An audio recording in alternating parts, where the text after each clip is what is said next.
जय गुरु जी दोस्तों, एक बार फिर आपका अपना प्रिय आरजे आदि आदि कश्यप मुंबई मानू सर आपके लिए लेकर आया है आपका मनपसंद प्रोग्राम पॉजिटिव कर्मा।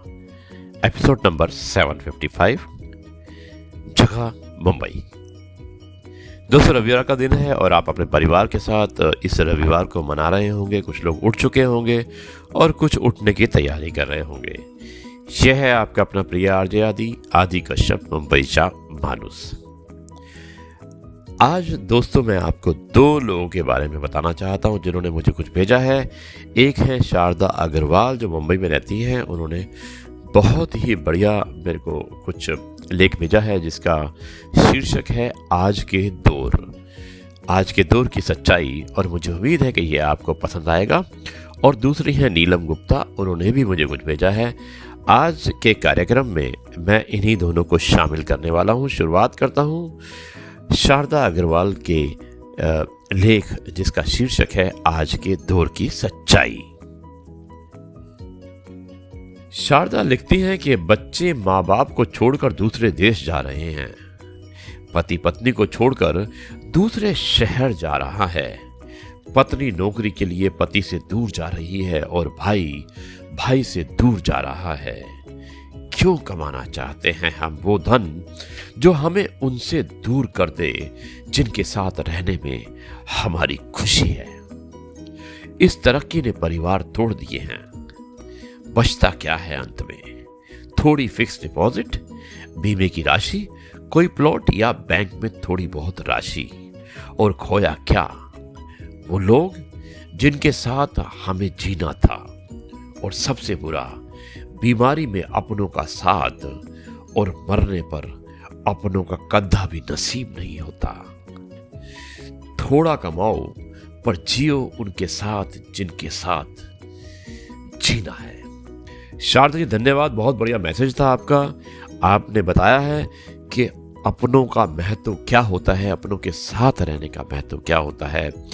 धन तो आता है और चला जाता है, लेकिन आपके अपने आते हैं और अगर उसके बाद जाते हैं तो दोबारा वापस नहीं आते हैं। इसलिए उन्हें संभाल कर रखिएगा।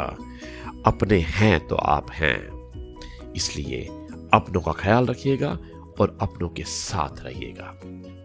दोस्तों, आरजे आदि कश्यप मुंबई मानुस। आरजे आदि विशेष कुछ अलग हो जाए, उसमें मैं एक बहुत ही अच्छी कविता सुनाना चाहता हूं जिसका शीर्षक है वो चिट्ठियां खो गई। नीलम गुप्ता ने लिखा है इसको। बहुत ही अच्छी लेखिका है, कवियत्री है और समय समय पर वो कुछ ना कुछ लिखती रहती हैं और मैं उनके द्वारा लिखी हुई कविताओं और लेखों को आप तक पहुंचाने की कोशिश करता हूं। नीलम, एक बार फिर से धन्यवाद इस कविता के लिए जिसका शीर्षक है वो चिट्ठियां खो गई। और मैं इसी लेख का अनुसरण अपने श्रोताओं के लिए करना चाहता हूं। शुरुआत करता हूं। वो चिट्ठियां कहां खो गई जिनमें लिखने के सलीके छुपे होते थे, कुशलता की कामना से शुरू होते थे, बड़ों के चरण स्पर्श पर खत्म होते थे, और बीच में लिखी होती थी जिंदगी, प्रियतमा का विछोह, पत्नी की विवशताएं, नन्हे के आने की खबर, मां की तबीयत का दर्द और पैसे भेजने का अनुनय, फसलों के खराब होने की वजह। कितना कुछ सिमट जाता था एक नीले से कागज में, जिसे नवयौवना भागकर सीने से लगाती और अकेले में आंखों से आंसू बहाती। मां की आस थी ये चिट्ठियां। दोस्तों ध्यान से सुनिएगा कि मां की आस थी ये चिट्ठियां, पिता का संबल थी ये चिट्ठियां, बच्चों का भविष्य थी ये चिट्ठियां और गांव का गौरव थी ये चिट्ठियां। अब तो स्क्रीन पर अंगूठा दौड़ता है। दोस्तों, एक बदलाव के बारे में बताया है नीलम गुप्ता ने खुद लिखा है इसको, इस कविता को पहले का बताया और अब बताती हैं कि अब तो स्क्रीन पर दौड़ता अंगूठा है और अक्सर दिल ही तोड़ता है। मोबाइल पर स्पेस भर जाए तो सब कुछ 2 मिनट में डिलीट होता है। सब कुछ सिमट गया है 6 इंच में, सब कुछ सिमट गया है 6 इंच में, जैसे मकान सिमट गए फ्लैटों में।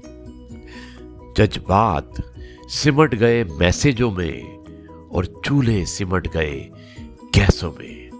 और दोस्तों अंत में इंसान सिमट गए पैसों में, इंसान सिमट गए पैसों में।